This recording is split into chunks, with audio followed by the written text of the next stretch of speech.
أجل مولود فطر الخلائق بقدرته ونشر الرياح برحمته والصلاة والسلام على الرسول المسدد المصطفى الأمجد المحمود الأحمد سيدنا ومولانا ومولى الكونين جد الحسن والحسين معاني والقاسم اللهم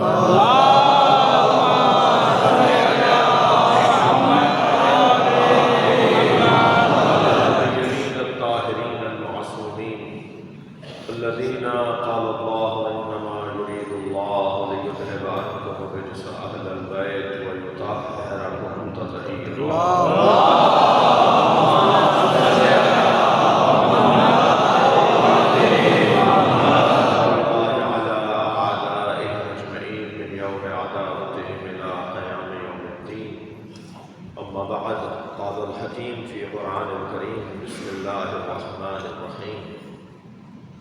تلك الجنة التي نورث من عبادنا من كان تقيا صلى الله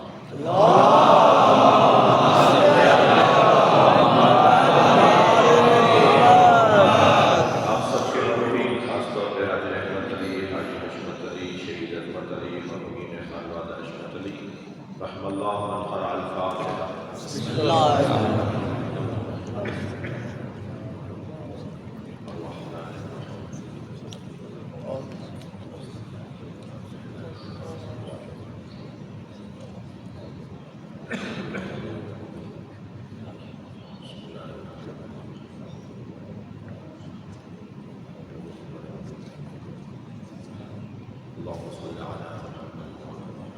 مغفرت کے لیے مرتب صلوات. اس کلام میں ارشاد فرما رہا ہے تلک الجنت التی، یہ وہی جنت ہے نورث من عبادنا من کان تقیا،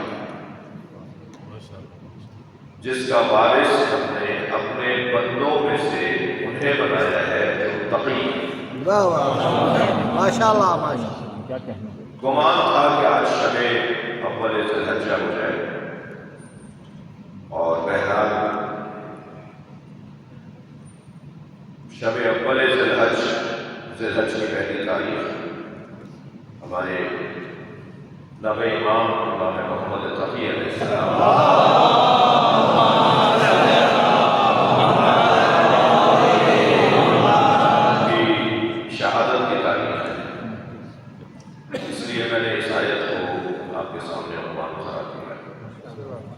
یہ وہی جنت ہے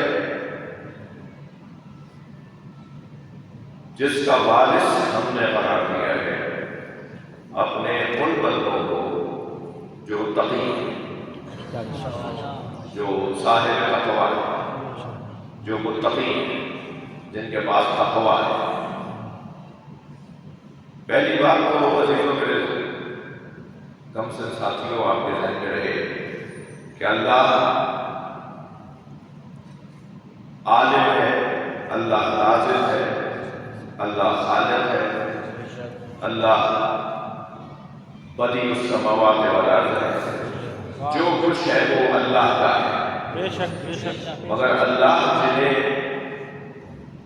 چاہتا ہے انہیں مقامات عطا کرتا ہے. اللہ جنہیں چاہتا ہے انہیں عظمتوں سے نوازتا ہے. مثلا رازق اللہ ہے مگر دیتا اہل بیت ہے. مثلا عالم اللہ ہے مگر علم ہمیں جس دروازے سے اللہ کا علم جس دروازے سے ملتا ہے وہ اہل بیت ہے. یعنی میں اگر الفاظ میں کہوں کہ اللہ جب اپنا رزق، اپنا علم، اپنا کرم، اپنا رحم نازل کرنے لگتا ہے تو ان کے ذریعے سے نازل کرتا ہے. یہ تو میرا دعویٰ ہوا دلیل کی بجائے تو آپ کو اور تسلی ہو جائے گی. دیکھیے ارشاد ہو رہا ہے یا ایھا الذین آمنوا اتقوا اللہ وابتغوا الیہ الوسیلہ. اے صاحبان ایمان تقوی پروردگار اختیار کرو اور وسیلے کو تلاش کرو. بعض دوستوں کی خواہش ہے کہ ہر چیز ہر بات قرآن سے ہی دکھائی جائے. تو قرآن مجید میں لفظ وسیلہ 2 آیتوں میں ہے، مگر وسیلے کا پیغام قرآن مجید میں بہت سی آیتوں میں ہے۔ مثلا ارشاد ہو رہا ہے فَمَنْ حَاجَّكَ فِيهِ مِنْ بَعْدِ مَا جَاءَكَ مِنَ الْعِلْمِ فَقُلْ تَعَالَوْا نَدْعُ أَبْنَاءَنَا وَأَبْنَاءَكُمْ وَنِسَاءَنَا وَنِسَاءَكُمْ وَأَنفُسَنَا وَأَنفُسَكُمْ ثُمَّ نَبْتَهِلْ فَنَجْعَلْ لَعْنَتَ اللَّهِ عَلَى الْكَاذِبِينَ۔ اے میرے حبیب ان سے کہہ دو کہ اگر تم مناظرے میں جیت نہیں سک رہے ہو تو پھر ہم مباہلہ کر لیتے ہیں، اور مباہلے کے لیے ہم اپنے بیٹے لاتے ہیں، تم اپنے بیٹے لے آؤ، ہم اپنی بیٹیاں لاتے ہیں، تم اپنی بیٹیاں لے آؤ، ہم اپنے جیسے لاتے ہیں، تم اپنے جیسے لے آؤ، اور اس کے بعد کیا کریں گے؟ ثم نبتہل، اس کے بعد ہم مباہلہ کریں گے، فنجعل لعنت اللہ علی الکاذبین، اور پھر ہم قرار دیں گے اللہ کی لعنت جھوٹوں پر۔ نعرہ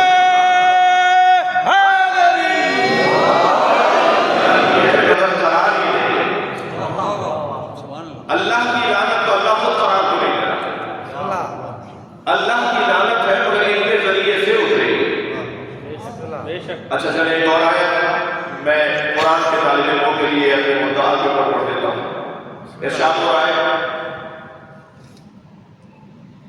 ذَلِكَ قُلْ لَا أَسْأَلُكُمْ عَلَيْهِ أَجْرًا إِلَّا الْمَوَدَّةَ فِي الْقُرْبَى وَمَن يَقْتَرِفْ حَسَنَةً نَزِدْ لَهُ فِيهَا حُسْنًا۔ اے میرے حبیب ان سے کہہ دو کہ میں تم سے رسالت کا کوئی اجر نہیں چاہتا، مجھے صرف رسالت کی اجرت کے طور پر صاحبان قرابت سے، قربہ سے اظہار محبت چاہیے۔ قرآن مجید ایک مرتبہ اور آگے بڑھتی ہے بات، یا ایھا الذین آمنوا اتقوا اللہ کونوا مع الصادقین، اے صاحبان ایمان تقوی پروردگار اختیار کرو اور سچوں کے ساتھ ہو جاؤ۔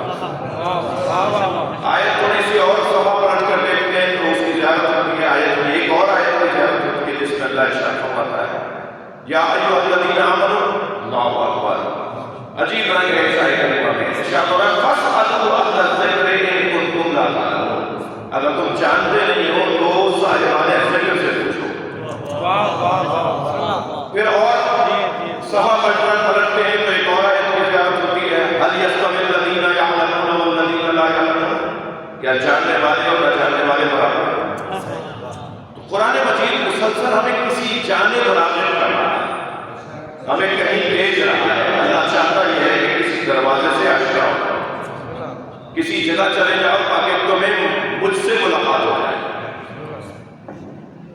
مثلا ارشاد ہو رہا ہے قرآن مجید کی ایک اور آیت میں لَقَدْ أَرْسَلْنَا مُوسَىٰ بِآيَاتِنَا أَنْ أَخْرِجْ قَوْمَكَ مِنَ الظُّلُمَاتِ إِلَى النُّورِ، ہم نے موسیٰ کو بھیجا ہے، ہم نے موسیٰ کو بھیجا ہے اپنی آیات دے کر تاکہ وہ اپنی قوم کو ظلمتوں سے نکال کر روشنیوں کی طرف لے جائیں۔ وَذَكِّرْهُمْ بِأَيَّامِ اللَّهِ، اور موسیٰ کو ہم نے حکم یہ دیا ہے کہ وہ اپنی قوم کے سامنے اللہ کے ایام کو دہرائیں، اللہ کے ایام کو دہرائیں۔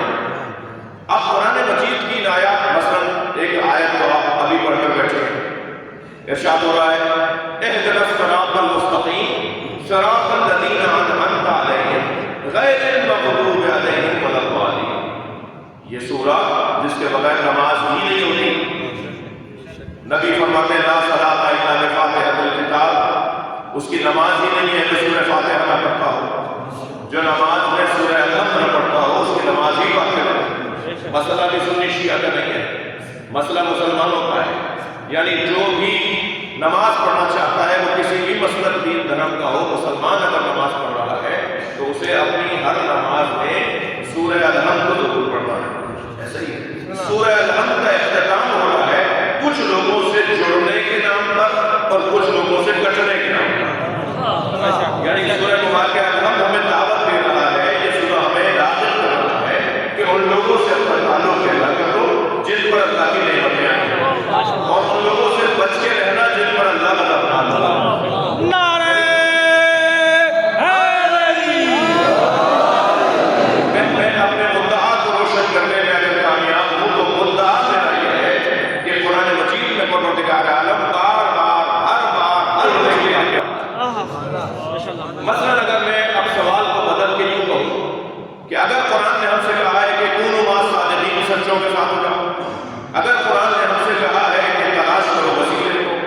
اگر قرآن نے ہم سے کہا ہے کہ پوچھو اہل ذکر کے ساتھ، اب اگر قرآن ہمیں جگہ جگہ بھیج رہا ہے، یعنی اللہ ہمیں در در پر بھیج رہا ہے، تو اسے منطق کی زبان میں تکلیف ما لا یطاق کہتے ہیں، یعنی ایسی ذمہ داری جس کو ہم ادا ہی نہیں کر سکتے۔ اللہ ہمیں ایسی ذمہ داری دے رہا ہے جسے پتہ ہی نہیں کر سکتے۔ کبھی کہہ رہا ہے کہ اہل ذکر سے جا کے پوچھو، کبھی کہہ رہا ہے سچوں کے ساتھ ہو جاؤ، کبھی کہہ رہا ہے وسیلے کو تلاش کرو، تو جگہ جگہ ہمیں بھیج رہا ہے۔ نہیں عزیزان گرامی، ہمیں وہ جگہ جگہ نہیں بھیج رہا، ایک ہی جگہ کے کئی نام بتا رہا۔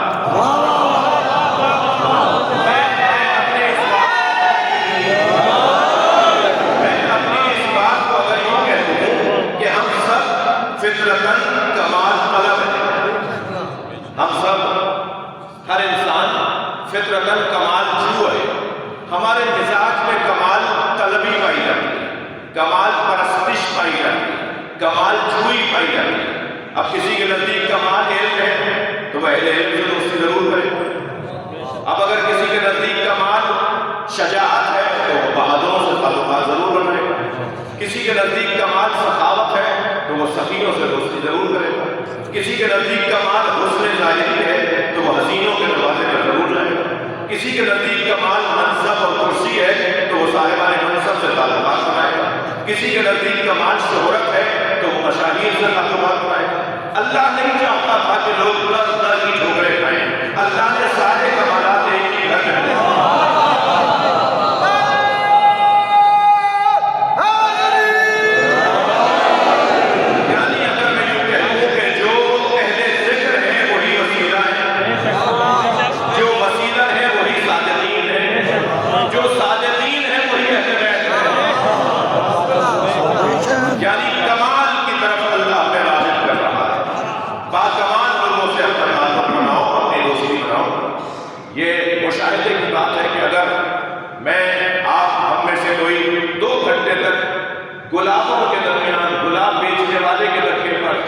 جہاں لوگ گلاب بیچے جاتے ہیں وہاں بیٹھ کر آ جائیں تو 4 گھنٹے تک ہمارے اندر سے گلاب کی خوشبو آتی ہے۔ اب یہ کیسے ممکن ہے کہ 70 سال سے حسین حسین بول رہا ہوں؟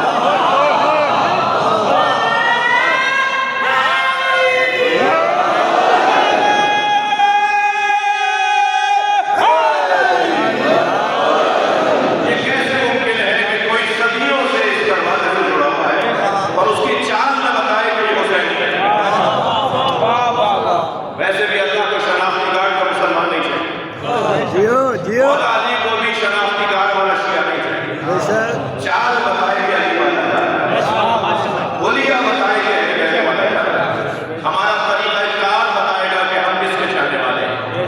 سارا محلہ کہے کہ اس کے پاس امانت رکھوا دو، وہ امانت میں خیانت نہیں کرتا، اس لیے کہ علی اور ولی اللہ پر سبحان اللہ سبحان اللہ سودا خرید لو، وہ جعلی مال نہیں بیچتا، اس لیے کہ وہ امام حسین کا ماتمدار ہے۔ کردار بتائے کہ کس کا چاہنے والا ہے، یہ نتیجہ ہے اس گھرانے سے جوڑنے کا۔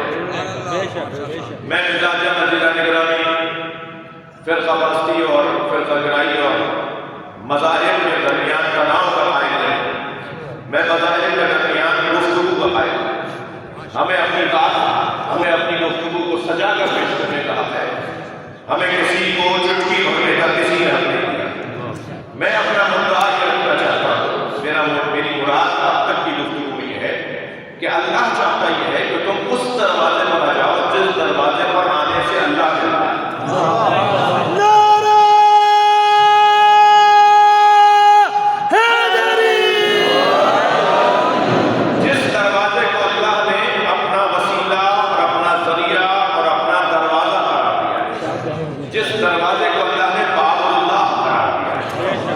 یعنی یہ طے ہے کہ ہم اس دروازے پر اگر آ جائیں گے تو ہمیں ایک نعمت نصیب ہوگی، اور وہ ہے معرفت الہیہ کی نعمت، اللہ کی معرفت کی نعمت۔ یعنی اگر میں یوں کہوں کہ اللہ جب اپنا پیغام ہم تک پہنچانا چاہتا ہے تو اس نے نبیوں کو وسیلہ بنایا ہے۔ ہمیں کس نے بتایا کہ یہ قرآن ہے؟ ہمیں کس نے بتایا ہے کہ یہ تورات ہے، یہ زبور ہے، یہ انجیل ہے؟ ہمیں کس نے بتایا ہے کہ یہ جو قرآن کے اندر جو کچھ لکھا ہوا ہے وہ اللہ کا کلام ہے؟ حتیٰ ہمیں کس نے بتایا کہ اللہ ہے؟ ہمیں کس نے بتایا ہے کہ جنت ہے، دوزخ ہے؟ جنت میں یہ نعمتیں ہیں، دوزخ میں یہ عذاب ہے، فرشتے ہیں، یہ کس نے بتایا؟ جس نے ہمیں بتایا ہے کہ یہ سب کچھ چیزیں ہیں، وہ ذات ہے کہ جس کی رسائی وہاں تک ہے، سبحان اللہ، جس کی رسائی وہاں تک ہے، یعنی وہ وہاں سے اخذ وحی کرتا ہے، وہاں سے اللہ کا پیغام دیتا ہے اور ہم تک پہنچا دیتا ہے، یعنی وہ وہاں تک پہنچ سکتا ہے، وہ وہاں تک رسائی رکھتا ہے۔ بعض لوگ کہتے ہیں کہ اللہ کافی ہے، ہمیں کسی وسیلے کی ضرورت نہیں ہے۔ میں ایسے دوستوں سے تھوڑے سا پیار کرتا ہوں، ایسے لوگوں سے میں کہتا ہوں پہلے اپنا چہرہ آئینے میں جا کے دیکھو، تم اس قابل بھی ہو کہ ڈائریکٹ اللہ سے بات کرو۔ جبریل امین علیہ السلام ہو کر سدرۃ المنتہا پر نہ پہنچ پائے، رکے رہ جائیں اور سرکار سے آگے نہ چلیں، سرکار کے ساتھ نہ چلیں۔ معراج کے بارے میں سب نے لکھا ہے، پھر اگر ایک منزل پر پہنچے تو آپ نے دیکھا کہ جبریل امین رکے رہ گئے، حضرت عمر نے دیکھا آواز ہے کہ جبریل سب جگہ ساتھ تھے تو یہاں بھی آگے آؤ چلو، تو جبریل کی آواز آئی ھذا موقفی الذی وضعنی اللہ، یہ میری جگہ ہے جو اللہ نے قرار دی، اگر ایک قدم بھی آگے جاؤں گا تو ڈر جاؤں گا۔ یعنی جہاں جبریل امین کی رسائی نہ ہو وہاں ملا کیسے کہہ سکتا کہ میں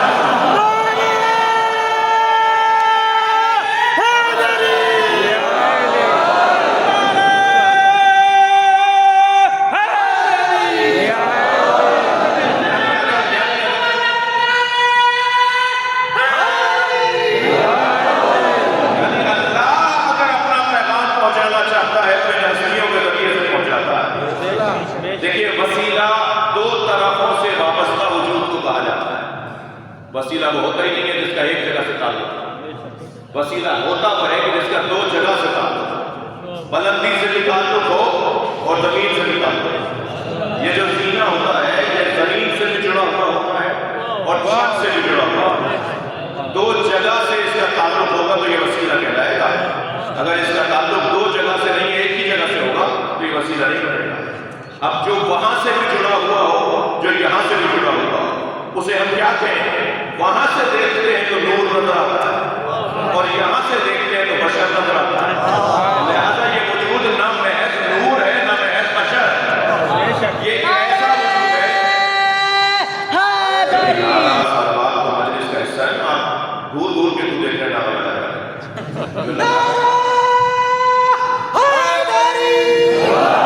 مجلس کا حصہ ہے، صلوات پڑھے محمد وآلہ۔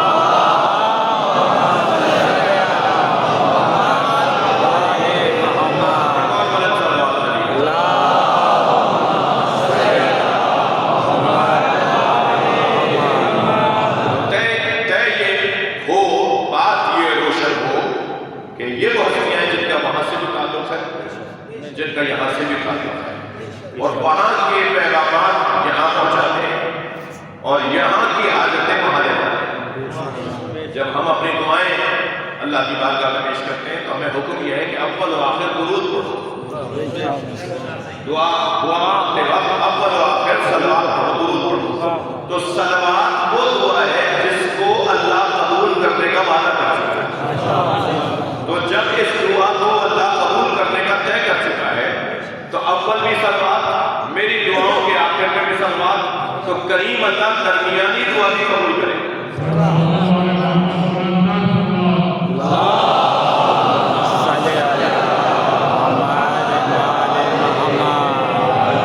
روشن بات ہے کہ تلک الجنت التی نورث من عبادنا من کان تقیا، اللہ کہہ رہا ہے کہ یہ میری جنت، یہ جنت جس کا وارث ہم نے حرام کیا ہے اپنے ان بندوں کو کہ جو من کان تقی، جو تقی ہیں، جو متقی ہیں، جو صاحبان تقویٰ ہیں۔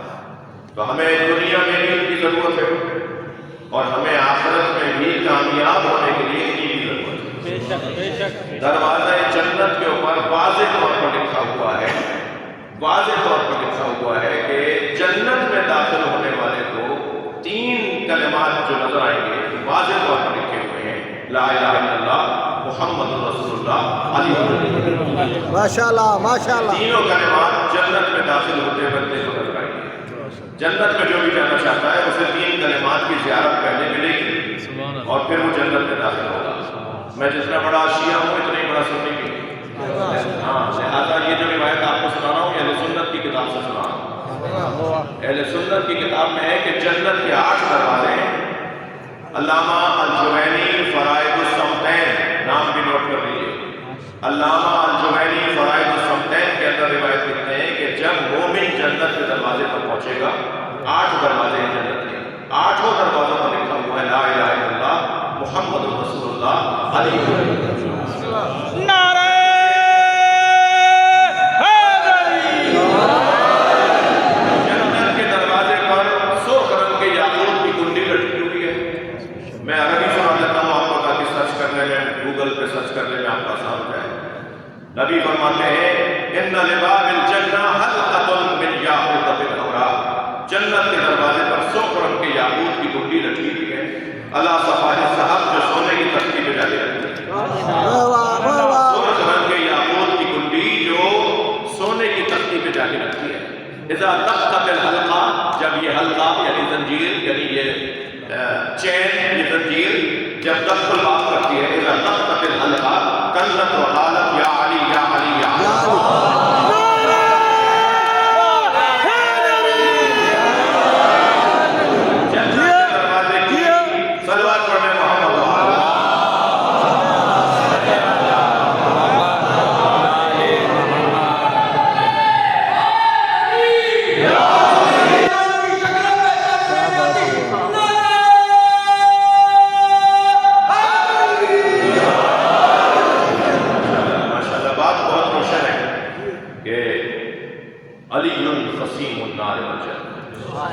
نبی مکرم نے فرمایا علی جنت اور دوزخ کے تقسیم کرنے والے ہیں. یہ جو نبی مکرم کا فرمان ہے یہ میں نے پھر کہا کہ یہ سنی شیعہ کتابوں کے اندر یہ فرمان نبی کا لکھا ہوا ہے. مامون رشید کا دربار سجا ہوا تھا. میرے مولا امام رضا کی کرسی لگی ہوئی ہے. روزانہ کوئی نہ کوئی سوال کرنے آتا ہے. حضرت سوالات کے جوابات دیتے ہیں. ایک دن ایک شخص نے آ کے سوال کیا کہ آپ کا عقیدہ یہ ہے کہ علی جنت اور دوزخ کے تقسیم کرنے والے ہیں. میرے مولا رضا نے فرمایا یہ ہمارا عقیدہ نبی مکرم کے فرمان کے مطابق ہے. اس نے کہا کہ کیا ہے نبی کا فرمان؟ حضرت نے فرمایا ہمارے جد کا فرمان ہے کہ علی قسیم النار والجنہ. علی جنت اور دوزخ کے تقسیم کرنے والے ہیں. تو برابر سے مامون رشید کی آواز آئی اے فرزند رسول مجھے یہ قول سمجھ میں نہیں آتا. اللہ کو جنت و دوزخ تقسیم کرنی چاہیے. یہ علی جنت و دوزخ کیسے تقسیم کریں گے؟ تو امام رضا نے فرمایا تمہیں یہ قول سمجھ میں نہیں آتا تو میں ایک اور نبی کا قول سناتا ہوں جو اس قول کو سمجھائے. سرکار نے ایک اور قول سنایا جو اس قول کی تشریح کر رہا ہے. حضرت نے فرمایا تمہیں یہ تو سمجھ میں نہیں آ رہا کہ علی جنت و دوزخ کی تقسیم کرنے والے ہیں مگر یہ قول تو تمہیں سمجھ میں آتا ہے کہ سرکار نے فرمایا یا علی حب کا ایمان و بغض کا کفر.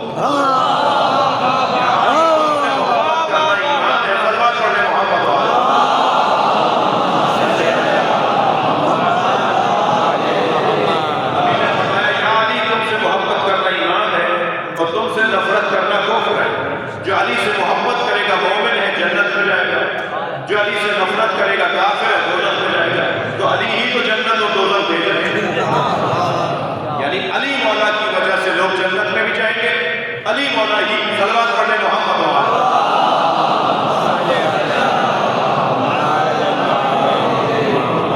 اچھا پھر ایک بات یہاں پر ایک گفتگو یہاں پر ہو سکتی ہے. کوئی کرے کوئی سوچے اور وہ گفتگو یہ ہے کہ اور بھی پرچیاں ہیں کسی اور کی بھی تو بات کیجیے. کچھ اور بھی پرچیاں ہیں کچھ اور بھی تو شخصیات ہیں ان کی بھی تو بات کیجیے. تو یہ تو بہت روشن بات ہے. اگر ہاسپٹل میں 4 ڈاکٹر بیٹھے ہیں تو آپ ہر ایک ڈاکٹر سے جا کے دوا نہیں لیتے. آپ پوچھتے ہیں کہ ان ڈاکٹروں میں زیادہ قابل کون ہے.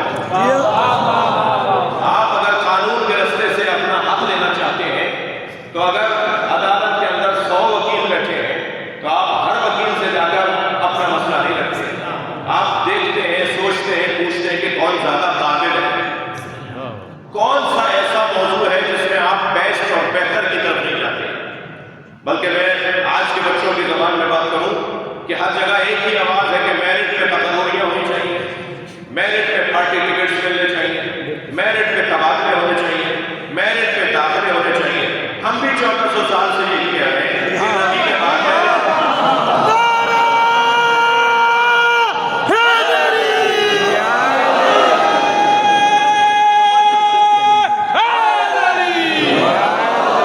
جس میں زیادہ سے زیادہ قابلیت ہو اس کی طرف جانا چاہیے۔ ہرگز جب ہم یہ کہتے ہیں کہ ہمیں ہر بات مولا سے حل کروانی، ہر بات اہل بیت سے حل کروانی، تو اس کا ہرگز مطلب یہ نہیں ہے کہ ہم کسی کا انکار کر رہے ہیں۔ ہم تو زیادہ بہتر کی بات کر رہے ہیں، اور اس میں کوئی دو رائے ہی نہیں ہے کہ زیادہ بہتر یہی کرانا ہے۔ دنیا میں اچھا بننے کے لیے ان کی ضرورت ہے۔ بے شک عالم بننا چاہتا ہوں، ان کے بغیر نہیں بن سکتا۔ شجاع بننا چاہتا ہوں، ان کے بغیر نہیں بن سکتا۔ سخی بننا چاہتا ہوں، ان کے بغیر نہیں بن سکتا۔ سخاوت کی انتہا اور سخاوت کا کمال اگر کسی نے دکھایا ہے تو وہ یہ کرانا ہے۔ اگر میں شہرت کی کسی منزل پر جانا چاہتا ہوں تو ظاہر ہے انہیں سے لوں گا کہ جو اس پوری کائنات میں سب سے زیادہ مشہور ہے۔ یعنی صرف زمین والے نہیں جانتے، آسمان والے زمین والوں سے زیادہ جانتے ہیں۔ تو کرسی کی جہاں تک بات ہے تو ساری منصب انہیں کے پاس، تو دنیا میں بھی ان کے بغیر گزارا نہیں ہے، اور مرنے کے بعد بھی جنت ان کے بغیر نہیں ہے۔ شاید اسی وجہ سے میں مسائل نہیں پڑھ رہا، لیکن مثال دے رہا ہوں کہ کربلا کے میدان میں امام حسین نے سب سے زیادہ جس حدیث کو بار بار تکرار کے ساتھ بیان فرمایا عاشور کے دن، وہ یہ حدیث تھی، ان الحسن والحسین سید شباب اہل الجنہ۔ کیا تم نے میرے نانا کی حدیث سنی ہے؟ تمہیں کسی نے بتایا ہے کہ میرے نانا نے یہ کہا کہ حسن و حسین جوانان اہل جنت کے سردار ہیں؟ یہ بار بار اس لیے امام حسین دہرا رہے تھے کہ تم مجھے مارنا بھی چاہتے ہو اور تم جنت کے شوقین بھی ہو۔ یہ نہیں ہو سکتا کہ مجھے مارو اور جنت میں چلے جاؤ۔ جنت تو میرے ہاتھ میں، جنت کی وراثت میرے ہاتھ میں، جنت بانٹنا میرے بابا کا کام ہے۔ موضوع میرا یہ تھا کہ دنیا میں بھی ان کے بغیر گزارا نہیں ہے۔ ہم اور اچھے ہو جائیں گے، اور اچھے ہو جائیں گے، مگر شرط یہ ہے کہ ہم اور ان سے نزدیک ہو جائیں، اور ان سے ہم نزدیک ہو جائیں، زیادہ سے زیادہ ان سے ہمارا تعلق گہرا ہو جائے۔ اس کے بغیر ہم اس دنیا میں کامیاب نہیں ہو سکتے۔ جی، سخاوت کی کیفیت یہ ہے کہ دروازے پر مانگنے والا مسکین، یتیم اور اسیر تھا۔ وَنُطْعِمُكُمْ لِوَجْهِ اللَّهِ، کیا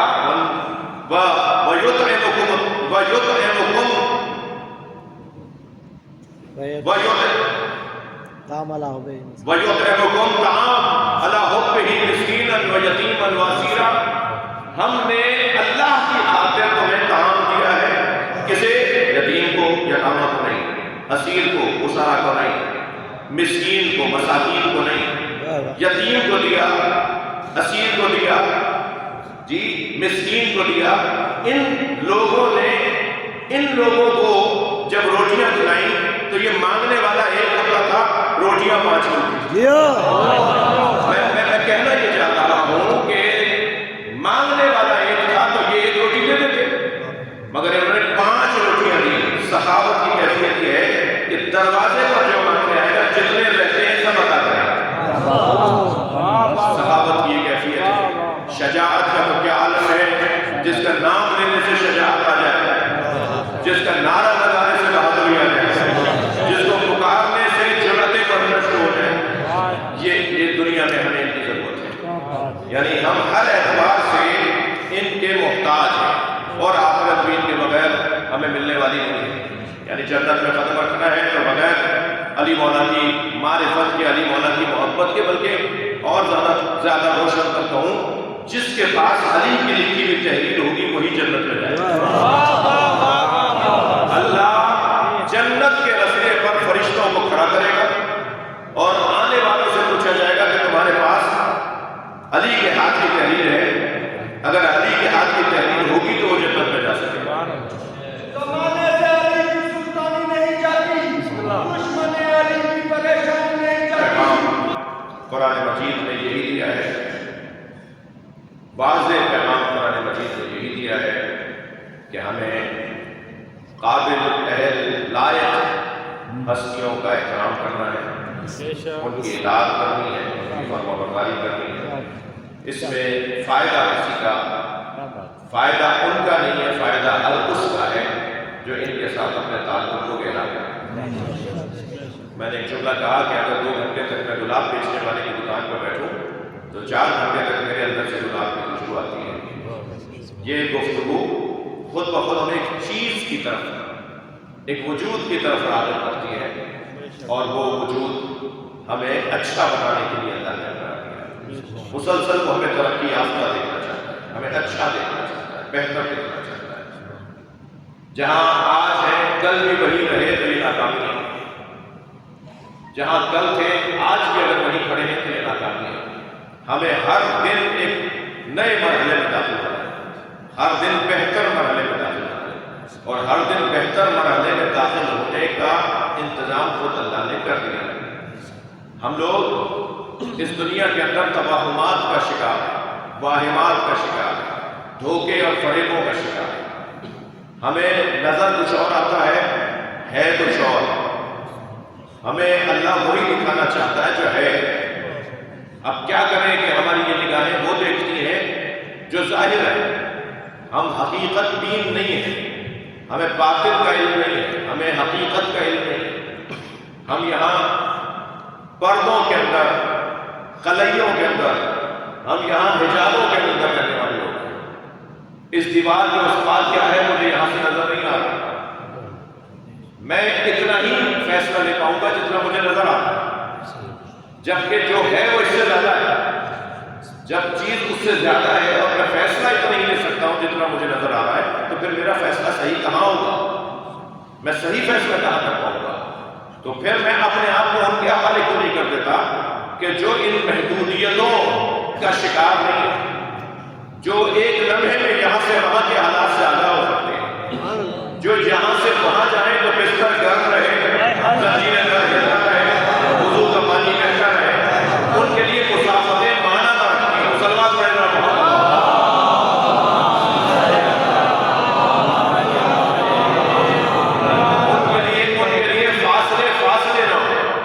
وہ دل کا حال بھی جانتے ہوں، وہ ارادہ کریں تو انہیں چیزیں سمجھ میں آنا شروع کریں، وہ طے کریں تو ان کی علم میں اللہ اضافہ کر دیں۔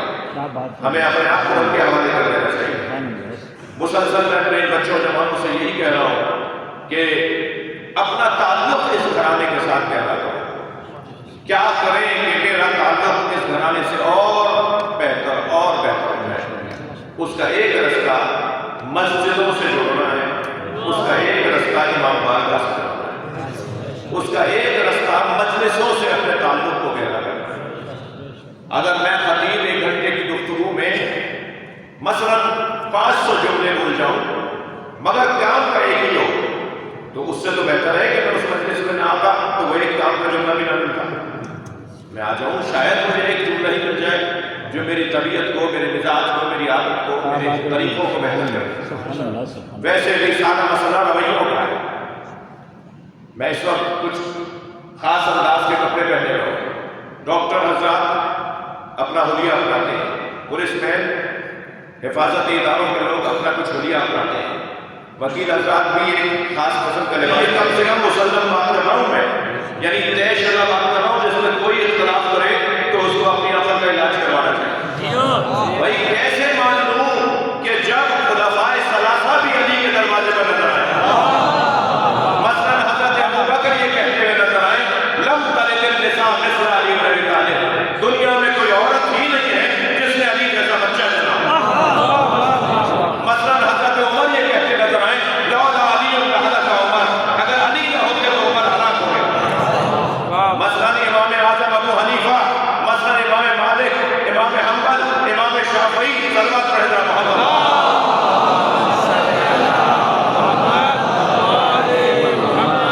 یہ ہستیاں، یہ شخصیات جب مولا کائنات کی بات آتی ہے تو کہتے ہیں علی علی۔ کسی نے امام حنبل سے کہا کہ جبریل امین علی مکرم پر کتنی مرتبہ نازل ہوئے؟ سوال کرنے والے نے سوال کیا، حضرت نے فرمایا، امام حنبل نے فرمایا 12,000 مرتبہ۔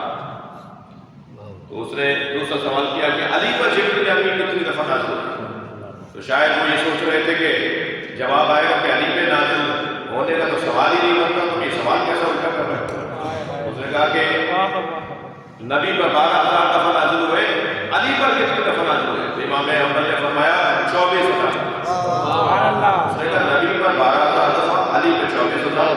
حضرت نے فرمایا تم نے یہ حدیث نہیں پڑھی، انا مدینۃ العلم والی ایسے نہیں، تو علی اس کا دروازہ ہے، اور جو دروازہ ہوتا ہے نا اس پہ ہر آنے والا 2 دفعہ آتا ہے، آئے گا تب بھی، جب جائے گا تب بھی۔ نعرہ حیدری! زمین اور آسمان کی وراثت اور جنت کی وراثت اللہ نے ان کے حوالے کی۔ قرآن کی ایک اور آیت بھی ہے جو اس بات کی طرف ہماری رہنمائی کرتی ہے، وہ سورہ مبارکہ الانبیاء میں ارشاد ہو رہا ہے لقد كتبنا في الزبور من بعد الذکر ان الارض یرثها عبادی الصالحون۔ ہم نے تورات، زبور، انجیل، قرآن میں لکھ دیا ہے کہ پوری زمین کی وراثت ہمارے نیک اور صالح بندوں کے پاس ہے اور رہے گی۔ یعنی صرف جنت کی وراثت صالحان تقویٰ کے پاس نہیں ہے، بلکہ اللہ ارشاد فرما رہا ہے کہ ہمارے نیک اور صالح بندوں کے پاس پوری زمین کی وراثت ہے۔ یہ پوری زمین کسی وارث کے پاس ہے، کوئی ہے جو اس زمین کا وارث ہے۔ ایک صاحب مجھ سے کہتے ہیں کہ مولانا آپ لوگوں کے عقیدے ذرا ہٹے ہٹے سے ہیں، کچھ اپنی باتیں کرتے ہیں آپ۔ میں نے کہا جی فرمائے کہاں کوئی اعتراض کی بات؟ تو کہنے لگے آپ کے یہاں گاڑیوں پر، سواریوں پر، ڈرائنگ روموں میں، بعض لوگوں کے آفسوں میں علی وارث کے ٹکڑے لگے ہوئے کہ علی وارث۔ تو میں نے کہا جی اس میں کیا پریشانی ہے؟ کہنے لگے وارث تو اللہ ہے، اللہ وارث ہے، یہ آپ کہتے ہیں علی وارث۔ میں نے کہا بھائی میں قرآن کی ایک آیت سنا دیتا ہوں، اس کا مجھے ترجمہ کر کے دکھا سکتا ہوں۔ اللہ سورہ مبارکہ الانبیاء میں ارشاد فرماتا ہے لقد كتبنا في الزبور من بعد الذکر ان الارض یرثها عبادی الصالحون۔ ہم نے تورات، زبور، انجیل، قرآن میں لکھ دیا ہے کہ ہماری پوری زمین کی وراثت ہمارے نیک اور صالح بندوں کے پاس ہے اور رہے گی۔ میں نے کہا آپ سے ایک علی وارث سمجھ میں نہیں آ رہا تھا، ہم 14 کو وارث مانتے ہیں۔ اس میں تو کچھ نہیں چاہتا ہے۔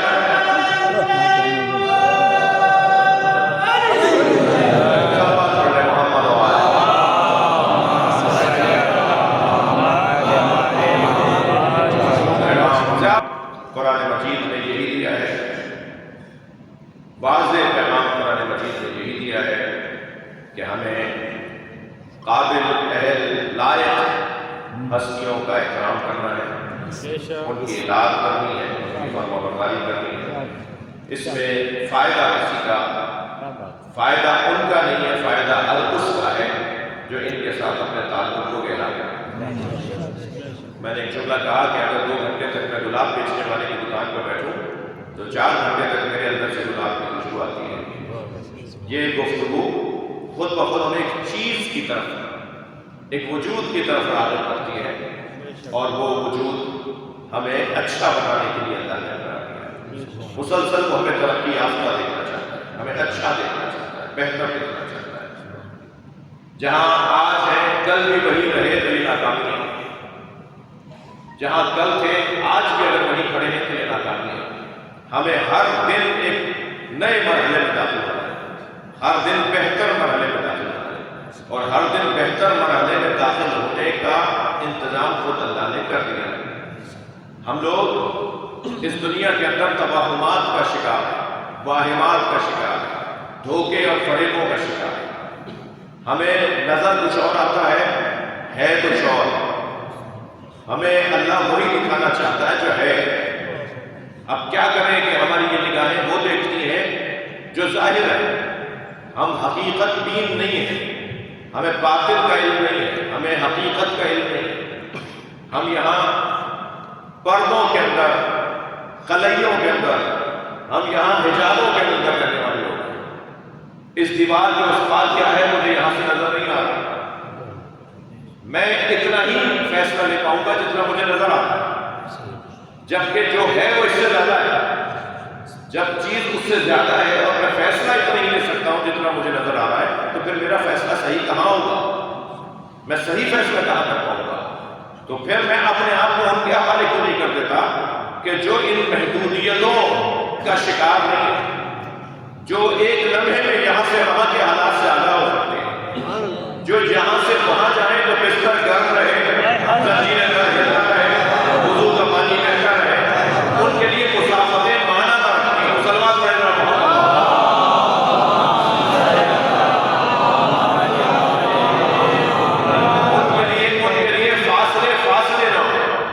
وہ دل کا حال بھی جانتے ہوں، وہ ارادہ کریں تو انہیں چیزیں سمجھ میں آنا شروع کریں، وہ طے کریں تو ان کی علم میں اللہ اضافہ کر دیں۔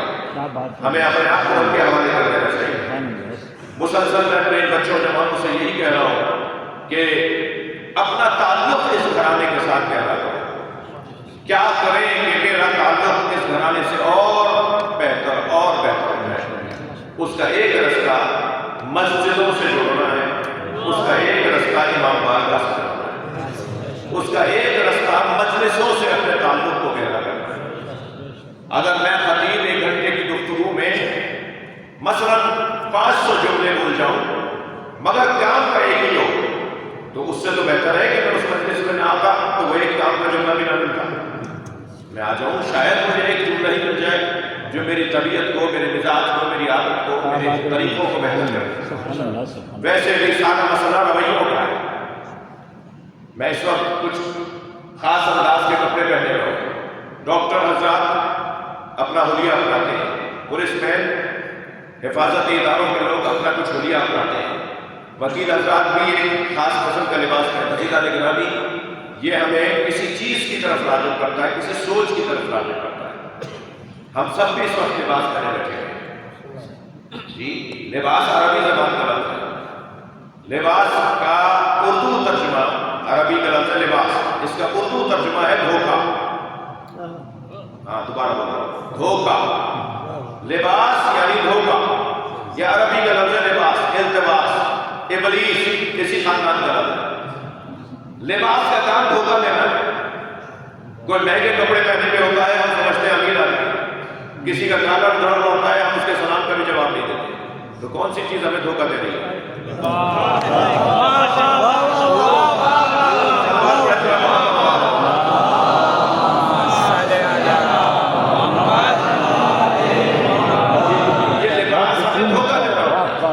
اب آپ کی توجہات میرے ساتھ ہے تو مجھے مولا علی کا قول یاد آ رہا ہے۔ مولا فرماتے ہیں مَا لُبِسْتُ عَلَىٰ نَفْسِي، ترجمہ آگے یہ نہیں ہوگا معاذ اللہ کہ میں نے آج تک لباس نہیں پہنا، معاذ اللہ فرما رہے ہیں مَا لُبِسْتُ عَلَىٰ نَفْسِي وَلَا لُبِسَ عَلَيَّ۔ نہج البلاغہ میں مولا علی کا فرماتے ہیں آج تک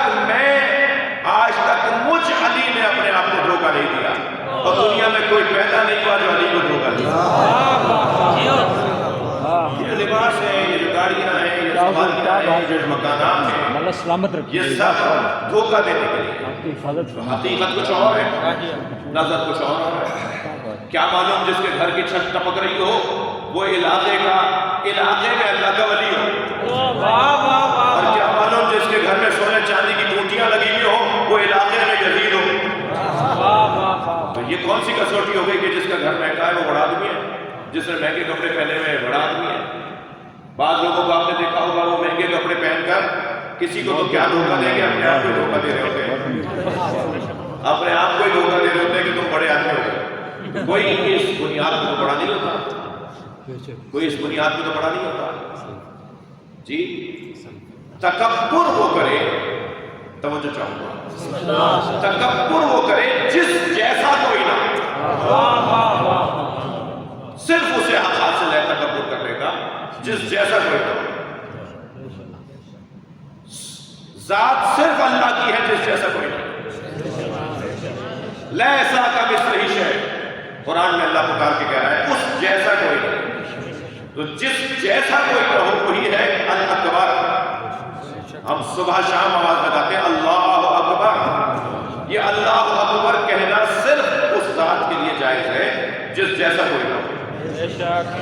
اگر تکبر کرنے کی اجازت ہوتی نا تو مجھے چاہوں گا تو تکبر کرنے کی اجازت صرف اور صرف محمد اور علی کو ہوتی، اس لیے کہ جن کے سجدے پر اللہ تکبر کرتا ہے، جو سجدہ کرے تو اللہ اپنے آپ کو اللہ اکبر کہتا ہے۔ مگر انہوں نے تو تکبر نہیں کیا. میں نے ایک جملہ کہا، اسے ذرا لہجہ بدل کے کہتا ہوں، تکبر وہ کرے جس جیسا کوئی نہیں. علی تکبر کیوں کریں؟ کیونکہ علی جیسے کو فاطمہ کہتے ہیں. مولا ہے علی کے برابر اگر کوئی وجود ہے تو جناب زہرا. علی تکبر نہیں کریں گے، اس لیے کہ علی کی مثال ذات اگر کوئی ہے تو وہ جناب زہرا. نبی نے فرمایا لولا علی لما کانا لفاطمہ کفن علی وجہ الارض. اگر علی نہ ہوتے تو فاطمہ کا کوئی شوہر ہی نہ ہوتا. تکبر نہیں کرے گا کہ جس جیسا کوئی نہ ہو، جس جیسا کوئی ہو وہ ہرگز تکبر نہیں کرے گا. تکبر وہ کرے گا جس جیسا کوئی نہ ہو. مولا کائنات، مولا نبی، ائمہ اہل بیت، ان کی عاجزی، ان کی تواضع، ان کی مناجات اللہ کی بارگاہ میں، ان کی عبادات، وہ ہمیں ایک روشن پیغام دے رہی ہیں کہ جب جنہیں حق تھا وہ کچھ کہہ سکتے تھے اپنے لیے، انہوں نے ایسا نہیں کیا، تو پھر مجھے بھی اپنے آپ کو بہتر کرنا ہوگا. یہ دنیا واہمات کی توہمات کی جگہ ہے، حقیقت کچھ اور ہے، نظر کچھ اور آ رہا ہے.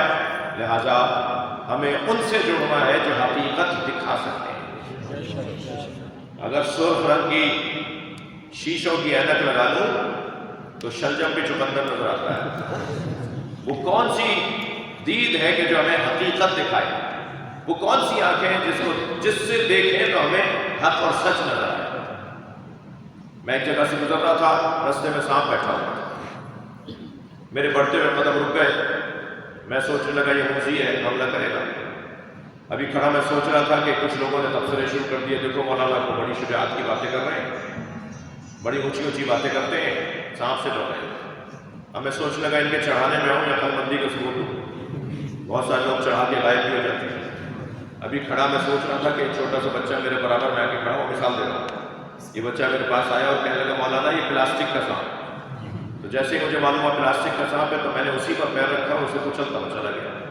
معلوم یہ ہوا جب حقائق روشن ہو جاتے ہیں تو اقدامات بھی تبدیل ہو جاتے ہیں. ساری دنیا جس یزید سے ڈر رہی تھی، حسین اس کی حقیقت کو جانتے ہیں. حقیقت کو دیکھنا ہے. حقیقت وہ دکھائے گا جو حقیقت کو دیکھتا ہو. وہ حقیقت جو دیکھتا ہی نہیں ہے وہ فیصلے کیسے لے گا؟ تو اللہ نے ہمارے اور اپنے درمیان کچھ ہستیوں کو قرار دیا جن کا وہاں سے تعلق ان کی نورانیت کا پتہ دیتا ہے اور جن کا ہم سے تعلق ان کی بشریت کا پتہ دیتا ہے. ہم اپنے مسئلے ان کے سامنے رکھیں اور ان سے زیادہ اپنے تعلق کو گہرا کریں. کیا کریں کہ ہمارا تعلق اس گھرانے سے زیادہ گہرا ہو جائے، ان قابل و فہل اور لائق ہستیوں سے ہمارا تعلق گہرا ہو جائے.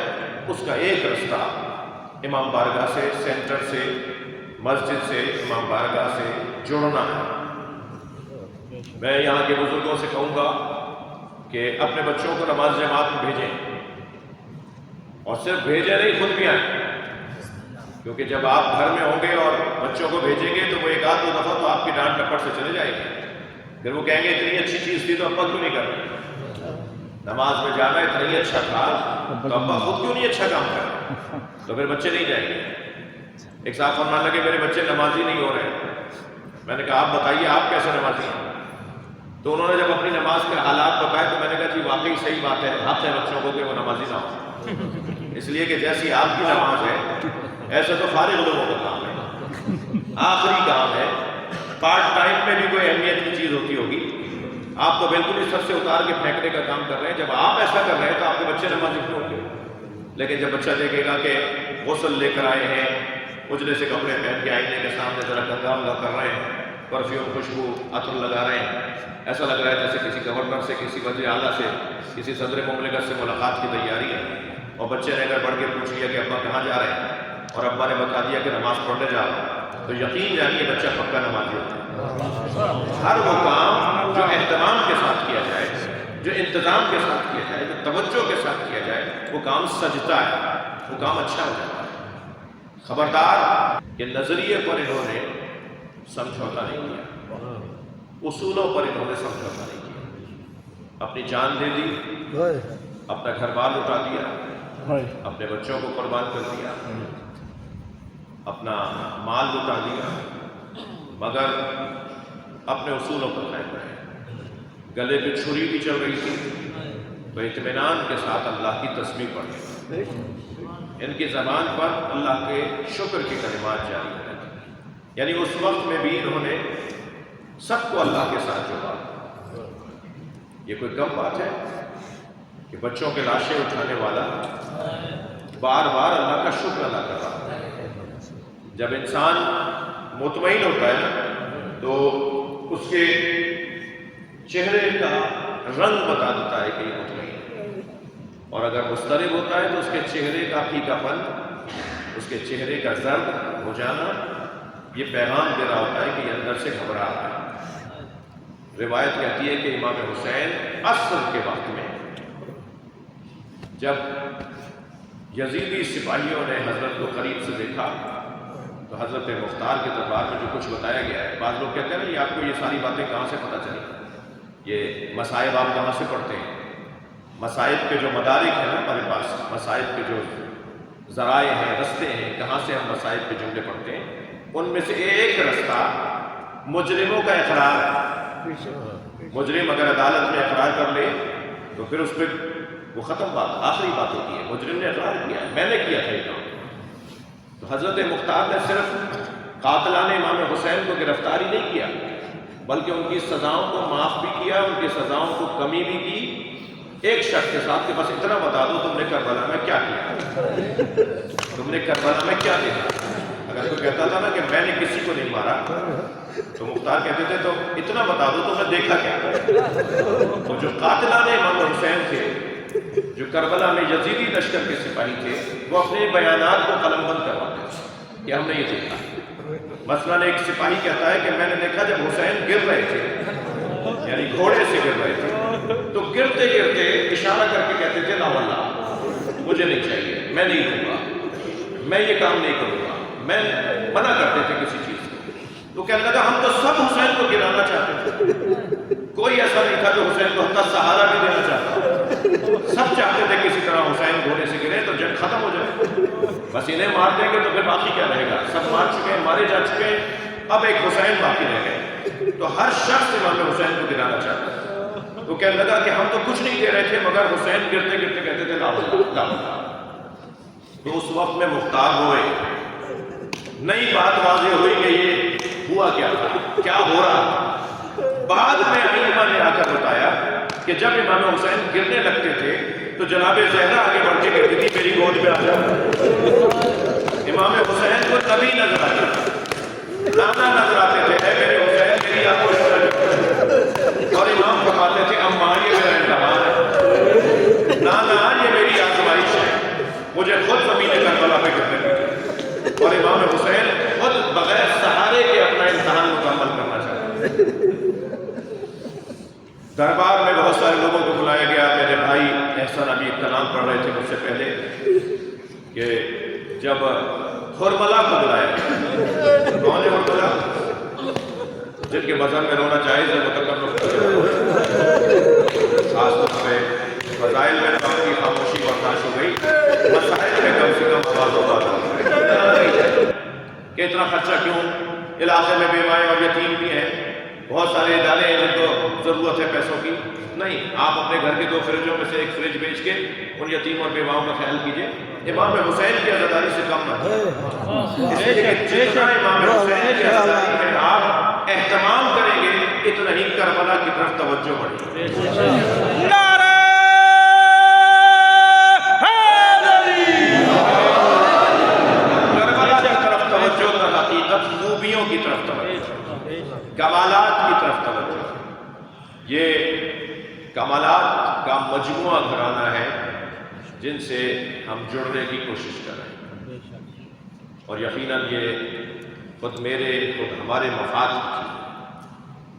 پروردگار عالم نے ہم پر ایک خاص احسان کیا ہے، اور وہ یہ کہ ہمیں اس دروازے سے آشنا کیا ہے جس دروازے سے آشنائی ہماری قیمت میں، ہماری حیثیت میں، ہماری اہمیت میں اضافے کا سبب ہے.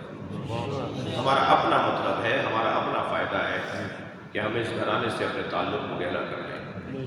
لوگ کہاں بیٹھے ہیں مجھے اس سے غرض نہیں ہے، مگر ہم جہاں بیٹھے ہیں وہاں سے جنت کا رستہ بنتا ہے. ترقی کی راہیں ملتی ہیں، عظمت کے پیغامات ملتے ہیں. ایک صلوات اور پڑھ لیں محمد والا.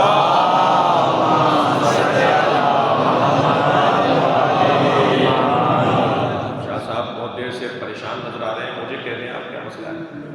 کچھ کہہ رہے ہیں شاہ صاحب؟ نہیں ہے. ایک صلوات اور پڑھیں محمد والا.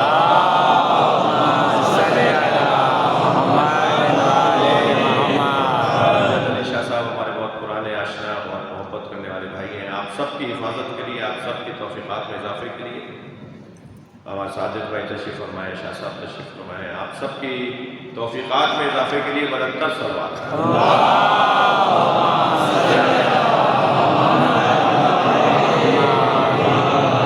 یہی تو میں پوچھنا چاہ رہا ہوں کہ وہ کیا فرما رہے ہیں. ایک صلوات اور پڑھیں محمد والا.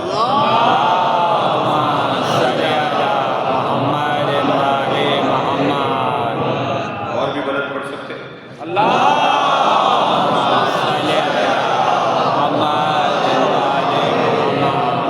میں نے اپنی بات جو میں سوچ رہا تھا وہ میں نے اپنی بات پہنچانے کی کوشش کی ہے. کوئی بات میری ناگوار گزری ہو تو اسے درگزر فرمائے. اصل مدعا میرا یہ ہے کہ ہمیں اس گھرانے سے اپنے تعلق کو سنجیدہ اور گہرا کرنا ہے. اور یہ تعلق اور یہ جو ہمارا اس گھرانے سے وابستگی ہے یہ میرٹ کی بنیاد پر ہے، یہ اہلیت کی بنیاد پر ہے، یہ قابلیت کی بنیاد پر ہے. یہ لوگ بعد از نبی سب سے زیادہ اہل شخصیات ہیں جنہوں نے نہ صرف فضائل اور مناقب جو اللہ نے انہیں عطا کیے تھے اس کا اظہار فرمایا ہے، بلکہ انہوں نے اپنی ذات کی نفی، اپنے وجود کو ختم کر کے، اپنی گھرانے کی قربانی دے کر اپنا سب کچھ قربان کیا تاکہ حسین مصباح ہدایت اور کشتی نجات کا. امام حسین چراغ ہدایت ہے اور کشتی نجات ہے. کیوں؟ جتنا ہم امام حسین سے اپنے تعلق کو بڑھائیں گے اتنا ہماری نجات کا عنوان یقینی ہو جائے گا، اتنا ہی ہمیں ہدایت کا چراغ نصیب ہوگا. پروردگار عالم نے ہمارے احساسات اور نفسیات کے مطابق، یعنی انسانی نفسیات کے مطابق ان ہستیوں کو سجا کر بھیجا ہے. تو امام رضا دعا دیتے ہیں، امام جعفر صادق دعا دیتے ہیں، امام محمد باقر کو امام حسین پہ رونے والوں کے لیے مصطفیٰ بچھا کر دعا کرتے ہیں. اگر کسی مذہب کے کسی بڑے نے رونے کو بدعت قرار دیا ہے نا تو ائمہ اہل بیت نے ثواب قرار دیا. خاص طور پر امام حسین پر رونا ائمہ اہل بیت نے ثواب قرار دیا. بلکہ امام رضا کو تو بڑا عجیب لگتا ہے. امام رضا فرماتے ہیں کہ اپنا شبیب، ایک شبیب کے بیٹے جو امام کے صحابی تھے، ان سے حضرت فرماتے ہیں یا اپنا شبیب، اے فرزند شبیب، اگر غم دنیا تمہیں گھیرنے لگے، اگر حالات تمہیں تنگ کرنے لگے تو فق کے لیے حسین، تو غم دنیا میں نہ رونا، ہمارے جد حسین پہ رو. جب تم ہمارے جد حسین پہ رو گے تمہاری پریشانیاں نہ ہوں. تو ہمیں ائمہ اہل بیت نے رونے کا حکم دیا ہے، اور مجلس میں تو حکم بھی یہی ہے کہ ایسے رویا کرو جیسے کوئی ماں جوان بیٹے کی میت. اللہ آپ آمادہ ہو رہے ہیں مجلس میں رونے کے لیے. میرا بھائی ابھی احسن ایک مرثیہ پڑھ رہا تھا کہ مختار نے جب گرفتار کیا ہے لوگوں کو تو ان میں سے ایک جو ظالم گرفتار کر کے لایا گیا وہ ہرملا تھا. تو ہرملا سے مختار نے کہا کہ تم نے کربلا میں کیا کیا تھا؟ جو حسین کی زوجہ تیرے مرنے کی دعا کرتا. حسین علی کی زوجہ حضرت روا بار بار ایک دعا کرتی تھی، اللہ میری زندگی میں مجھے خبر آ جائے کہ ہرملا مارا گیا. تو مختار نے ہرملا سے کہا تم نے کربلا میں کیا کیا تھا جو حسین ابن علی کی زوجہ تیرے مرنے کی اس نے کہا میرے پاس تیر تو بہت تھے مگر میں نے تیر سے ایسا ظلم کیا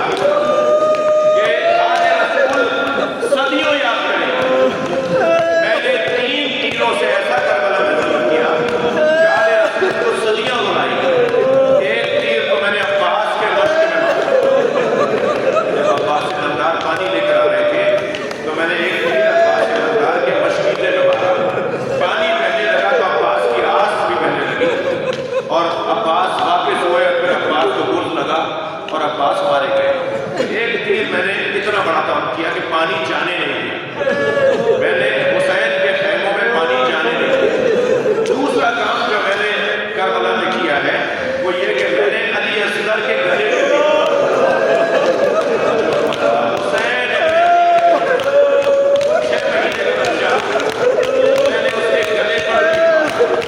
اور تیسرا تیر کہتا ہے کہ میں نے کربلا میں جب حسین گر نہیں رہے تھے، تھوڑے سے گر نہیں رہے تھے، تو میں نے حسین کے سینے پر مارا، اور یہ جو تیر کربلا نے امام حسین کے سینے پہ مارا تھا نا، یہ تیر امام کی کمر سے نکل رہا تھا، یہ تیر امام کی کمر سے نکل رہا تھا، اس کے 3 پھل تھے، اس میں ایک تیر میں 3 تیر تھے، جب یہ کمر سے باہر ہو گیا تو یہ واپس نہیں آ رہا۔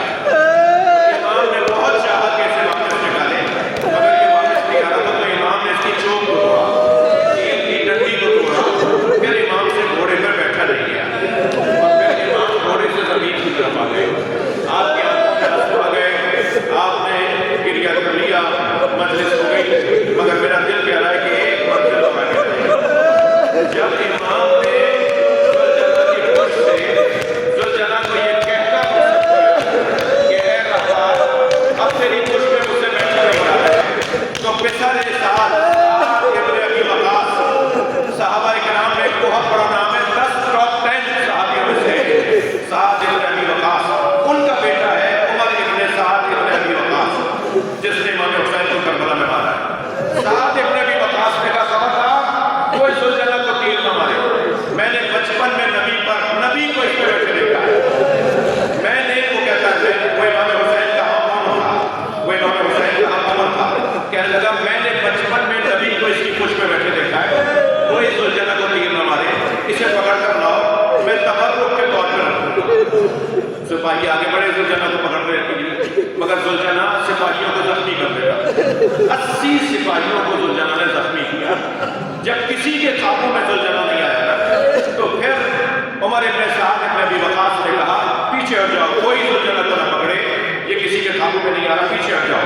جب سارے سپاہی پیچھے ہٹے، زلجلہ نے دیکھا کوئی میرے قریب نہیں آ رہا، تو اس نے دائیں بائیں دیکھنا شروع کیا، اسے خیال آیا کہ یہ حسین سے دور ہو گیا، امام کو جہاں اتارا تھا وہاں سے دور ہو گیا، تو پھر دوڑا اسی طرف جہاں امام کو اتارا، مگر رونے والوں اسے آنے میں دیر ہو گئی، امام کی گردن کاٹی جاتی، امام کی گردن کو کاٹا، لاشیں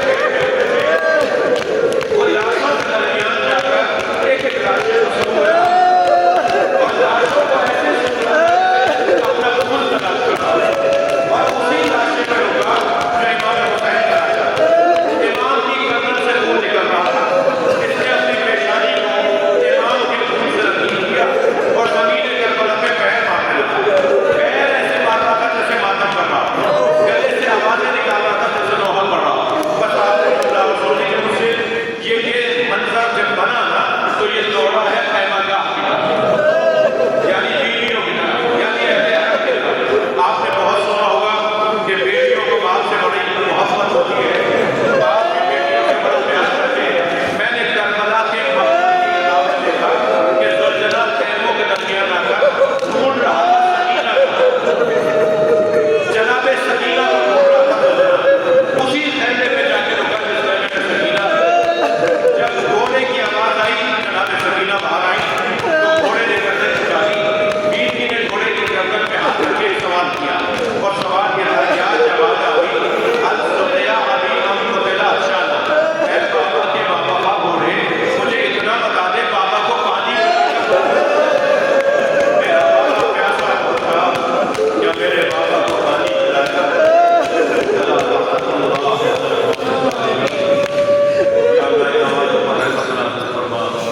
رونے والوں کی توفیقات ہماری عاقبت امور مسلمین کی اصلاح، اس آبادی پر اپنا کرم رحم اپنے الطاف اپنی نعمتوں نازل فرما۔